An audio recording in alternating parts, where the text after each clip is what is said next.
Hello, welcome to my friends and my dear student. मैं संतोष कुमार पटेल और आप देख रहे हैं टेक्नोप्लस सिटीजन। तो आज हम क्लास 10th का हाई स्कूल का यूपी बोर्ड में जो आपका आता है 10th मार्क का आपका आता है आर्टिकल राइटिंग में आपका सेक्शन बी में आता है। और सेक्शन बी में आपका आर्टिकल राइटिंग जो होता है, क्वेश्चन जो पूछा जाता है, क्वेश्चन आपका कैसे पूछा जाएगा वो भी हम यहाँ पर लिख चुके हैं। ये आपका क्वेश्चन है, कुछ इस तरीके से आपका क्वेश्चन पूछा जाएगा। और इस क्वेश्चन को हम कैसे अटेंड करेंगे, कैसे कितना लिखना होगा ना, वो सारे पॉइंट्स बताएंगे, वो सारे एलिमेंट्स बताएंगे इसमें कि आखिर आपको कैसे लिखना है अपने आर्टिकल को और किस तरीके से प्रेजेंट करना है। ठीक है, पूरा वीडियो को देखिएगा, आप ज़रूर 10 नंबर लेकर के आएंगे अपने एग्जाम में। जो 2023 का अगला मतलब जो नेक्स्ट एग्ज़ाम होने वाला है आपके लिए बहुत ही ज़रूरी है ये आर्टिकल राइटिंग। इसके बाद हम लेटर राइटिंग लेकर आऊँगा। तो पहले मैं आर्टिकल राइटिंग आज बता देता हूँ, जो कि एक निबंध में आता है। तो इसको हम बताना चालू करते हैं। ठीक है, इसमें क्वेश्चन आपका क्या लिखा गया है, इन द ईयर टू कम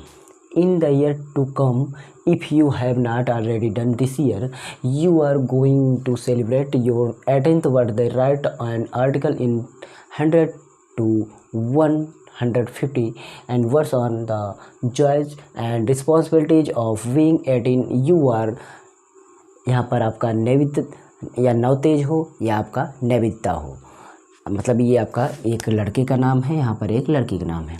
ठीक है, मतलब ये बोला जा रहा है कि अपने बर्थडे के बारे में, अपने जन्मदिन के बारे में, अगर आप 18 के जो 18वां जन्मदिन है उसको मनाने जा रहे हैं इस मौजूदा हालत में, यहाँ पर दिया गया है कि if you have not already done this year, मतलब अगर आप ये पूरा नहीं कर चुके हैं उस ईयर को छोड़ करके, यानी हम 18वां जन्मदिन मनाने जा रहे हैं, तो उसके बारे में हम एक अच्छे से अपना निबंध के रूप में हम लिखें आर्टिकल। उसके बारे में कुछ शब्दों को लिखना है, घुमा फिरा के बात कही जाए। तो अगर आप इस पूरे प्रश्न का मतलब हिंदी नहीं समझ पाते तो कोई दिक्कत नहीं, बस आपको यहाँ समझना। एक बात ध्यान रखना, आपका क्वेश्चन जो पूछा जाएगा, क्वेश्चन यहाँ से भी पूछा जाएगा। यहाँ से देखिए, यहाँ से right an article in the 100 and मतलब 100 वर्ड और 150 वर्ड में आपको यही पॉइंट पकड़ना है। एक राइट करना है, मतलब लिखना है किसको, आर्टिकल को। आर्टिकल कितने लिखना है, 100 से लेकर आपका 150 वर्ड्स तक। और आपको किसके बारे में लिखना है, वहाँ आपका ये पोर्शन आपका पीछे दिया जाएगा, यहाँ से स्टार्ट होगा आपका क्वेश्चन। तो आप ध्यान रखिएगा, कभी कभी आपका क्वेश्चन यहाँ राइट से आपका स्टार्ट होने वाला है। ठीक है, तो यहाँ पर कौन सी पॉइंट्स हमें ध्यान देना है और कैसे थोड़ा लिखना है वो भी बताऊँगा। तो आपको मैं यहाँ पर बताने चल रहा हूँ। पहले नंबर तो पॉइंट्स आपके जो है इसमें आपको राइटिंग करने के लिए क्या ध्यान है कि आपको ध्यानपूर्वक पढ़ना है। ठीक है, मैं हिंदी में लिख रहा हूँ या तो इंग्लिश में लिख दे रहा हूँ।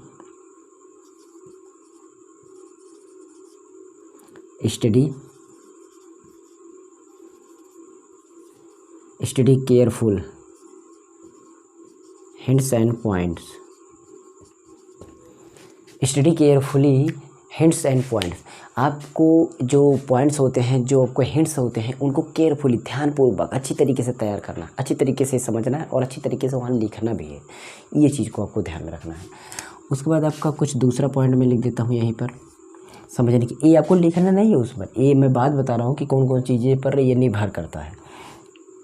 उसके बाद आपका क्या करना है, आपको अरेंज ऑर्डर में अरेंज करना है। Arrange A correct order meaning, मतलब एक अर्थों के आधार पर हम उसको व्यवस्थित करके लिखेंगे। अर्थों के आधार पर व्यवस्थित करके लिखेंगे। हेडिंग टू हेडिंग जो भी होगा उसको हम एक क्रम से लिखेंगे। ऐसा नहीं है कि कुछ बात आपको पहले लिख दी है, जो बात पहले नहीं लिखना चाहिए, जो बात आपको बाद में लिखनी चाहिए वो बात पहले लिख दी है, जो बाद में लिखना, जो पहले लिखना है वो बाद में लिख दी। ये नहीं, आपको क्रम व्यवस्था अपनाए रखना है। ये चीज़ हो गया। उसके बाद क्या करना है कि आपको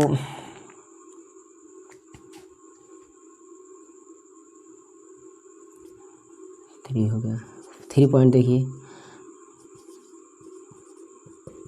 डिवाइड सम paragraph, divide into some paragraphs. आपको क्या करना है, इस पूरे आर्टिकल को आपको पैराग्राफ में चेंज करके लिखना है। मतलब पैराग्राफ में बांट के लिखना है। ऐसा नहीं है कि एक बार में ही सारा लिख दें, पैराग्राफ में बांट कर लिखिए। और जब पैराग्राफ स्टार्ट होने लगे तो उसको भी लिखने का कुछ तरीका होता है। जैसे यहाँ पर आपको फ़ोन नंबर में लिखता हूँ,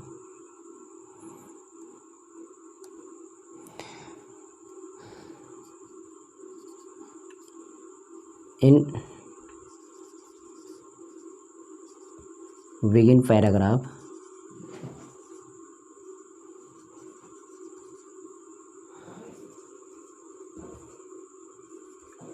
capital letter and middle of line alignment, line alignment. बात समझिए, ये क्या है कि आपको पैराग्राफ जो स्टार्ट करना है वो आपको फिर से ये जो लाइनें होती हैं, एक लाइन यहाँ से यहाँ तक है तो आपको मिडिल में या यहाँ कहीं से आपको स्टार्ट करना चाहिए वो पैराग्राफ आपका, ठीक है। इस पॉइंट्स को हो गया। उसके बाद आपका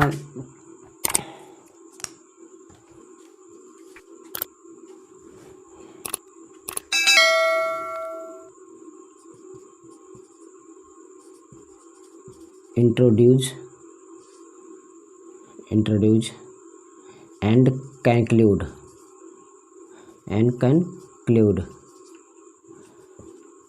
टॉपिक, आपका टॉपिक जो है उस पर, और मेन आइडिया, ठीक है। ये उसके अंदर आपको जो टॉपिक जिसके बारे में हो उसको और अच्छे प्रकार से आइडिया को अपने प्रेजेंट करना, उसमें व्यवस्थित करके लिख देना है कि जो भी उसके बारे में पूछा गया है, जिसके बारे में वो चीज़। तो ये कुछ पॉइंट्स हैं, 5 पॉइंट मैंने लिख दिया और एक छठा पॉइंट मैं लिख देता हूँ जो कि आपको, हाँ,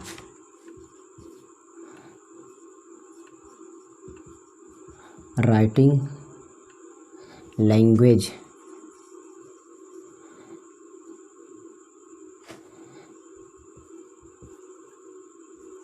शुड बी क्लियर। मतलब आपका राइटिंग का जो लैंग्वेज हो और जो उसमें लैंग्वेज यूज कर रहे हैं, मतलब इंग्लिश यूज कर रहे हैं, वो क्लियरिटी हो, उसके क्लियर हो, साफ हो, शब्दों को समझ में आए और उसका अर्थ भी समझ में आए, ये चीज़ यूज करना। मैंने 6 पॉइंट को लिखा। इन पॉइंट को ध्यान देते हुए हम आर्टिकल को यूज करके, इस पॉइंट्स को याद करके, मतलब हम आर्टिकल को लिखेंगे। अब आर्टिकल हम पूरा लिखेंगे इसमें नहीं, लेकिन हम हेडिंग कैसे यूज करना है वो बताएंगे। वो सारी चीज़ें देखिए मैं बताता हूँ, ठीक है। ये तो हो गया आपका पॉइंट, ये क्या हो गया पॉइंट। अब इसके बाद क्या हो जाएगा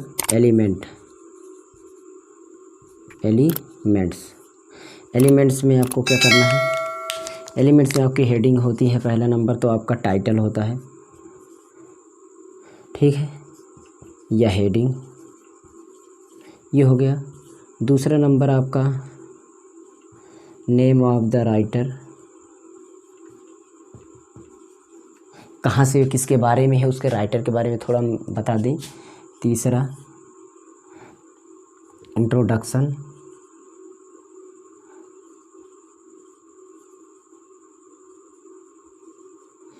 चौथा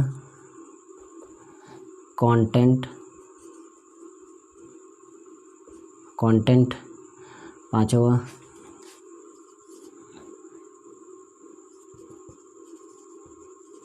एंडिंग, छठवां कंक्लूजन। ये चीज़ कंक्लूजन आपका छठवां होना चाहिए। इतने पॉइंट, मतलब आपको टाइटल और हेडिंग का यूज़ करना है। उसके साथ साथ नेम ऑफ द राइटर, जो राइटर वगैरह के बारे में अगर कोई कहानी है, कोई बात है तो उसको दे देना है। इंट्रोडक्शन दे देना है। इंट्रोडक्शन के बाद कंटेंट, जो उसके बारे में कुछ हम कंटेंट हमें पता है उस कंटेंट को लिखेंगे। और उसके साथ साथ एंडिंग पॉइंट हम करेंगे, उसका जो कुछ शब्दों द्वारा, कुछ वाक्यों द्वारा हम उसका एंडिंग करेंगे। और उसके साथ साथ कंक्लूजन लिखेंगे, इसका कितना निष्कर्ष, क्या बात हुई, क्या परिणाम इसका निकला, ये सारी चीज़ें लिख देंगे। तो ये आपका हो जाएगा।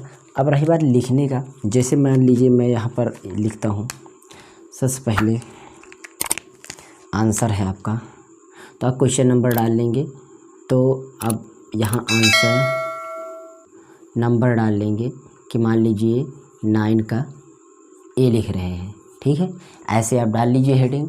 और ऐसे डालने के बाद आप क्या करिए, किसके बारे में लिख रहे हैं उसको लिख दीजिए।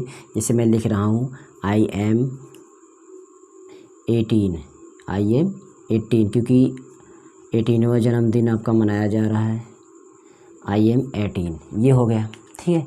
इसका मैंने टाइटल दे दिया, इसका टाइटल दे दिया। अब नेम ऑफ द राइटर, इसके राइटर का नाम लिख देंगे कि इसके राइटर का नाम क्या, इसके राइटर का नाम बाई नवतेज, यहाँ पर लिखा गया है, यहाँ पर बाई नवतेज राइटर का नाम, मतलब जो लिख रहा है, लिख मतलब कोई लेखक नहीं है, जो आप लिख रहे हैं स्टूडेंट, जो खुद स्टूडेंट है उनका नाम।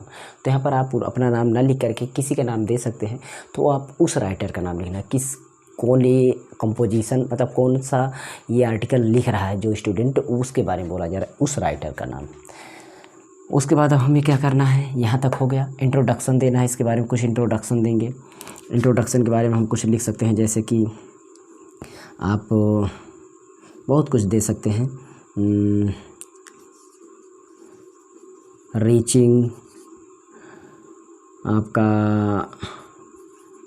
मिलस्टोन्स इन एज, ठीक, इन एज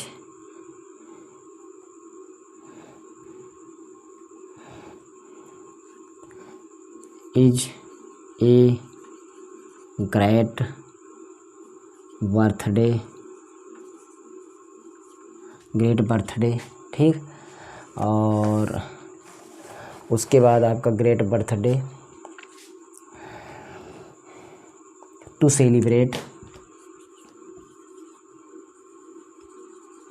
देखिए इसके बारे में हम पूरा लिखेंगे नहीं, ठीक है, मैं डिस्कस करूँगा वैसे ही। तो हमें यहाँ पर उस अपने बर्थडे के बारे में पूरा अपना कंटेंट दे देना है। यहाँ तक इंट्रोडक्शन देंगे, क्या इसका परिचय है बर्थडे का, उसके बाद कंटेंट अपना पूरा दे देंगे। फिर उसके बाद एंडिंग पॉइंट पर आएंगे, बर्थडे का हम एंडिंग कैसे करेंगे वो चीज़ इसमें हम बताएंगे। उसके बाद आपका क्या करना है, आपका कंक्लूजन दे देना है। आप हेडिंगों का यूज नहीं करेंगे, बस एक पैर अगर आपको यूज करते हो तो 100-150 शब्दों में लिखना है, अधिक से अधिक नहीं लिखना है, 100-150 शब्दों में लिखना है, बस अधिक नहीं लिखना है।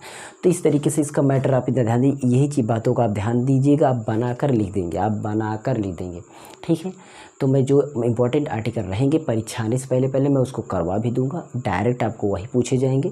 लेकिन मैं पहले थोड़ा सा मैंने सोचा कि इसके बारे में डिस्कस कर दूं, आखिर आर्टिकल होता क्या है। आपका 10 मार्क का आपका मिलेगा आपके एग्ज़ाम में, ठीक है। तो आप इसको तैयार कर लीजिएगा, और अगर अच्छा लगा हो तो लाइक कर दीजिएगा, कमेंट भी कर दीजिएगा, हो सके तो चैनल को सब्सक्राइब करें, तो बेल आइकन भी प्रेस कर देना।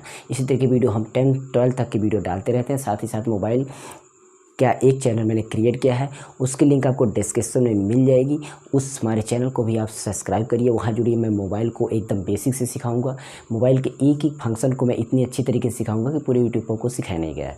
आप मोबाइल को कहीं पर बनवाने की ज़रूरत नहीं पड़ेगी, कहीं पर किसी की ज़रूरत नहीं पड़ेगी। मैं हर एक फंक्शन को समझाऊंगा, हर एक घटना को बताऊँगा, हर एक जो आपके साथ प्रॉब्लम हो जाती है मोबाइल में, कभी ना कभी छोटी से छोटी प्रॉब्लम होती है ना, मैं उसको बता दूँगा, आप अपने आप ठीक कर लेंगे बिना किसी दुकान पर जाए, ओके। तो उस चैनल को भी सब्सक्राइब कर लें, नीचे डिस्क्रिप्शन में लिंक मिलेगी, और साथ ही साथ इस पर भी सपोर्ट करना। थैंक्स फॉर वाचिंग, मिलेंगे अगले वीडियो के लिए। और एक बात बता दूँ, आप नीचे डिस्क्रिप्शन चेक करेंगे ना, तो आपको 3-4 प्लेलिस्ट मैथ की मिलेगी, और स्पोकन इंग्लिश की क्लास में मिलेगी, 10th की फ्री क्लास, मतलब 2 बैच चल रही है, 10th की फ्री बैच और स्पोकन इंग्लिश की बैच, उसको भी ज्वाइन कर लीजिए।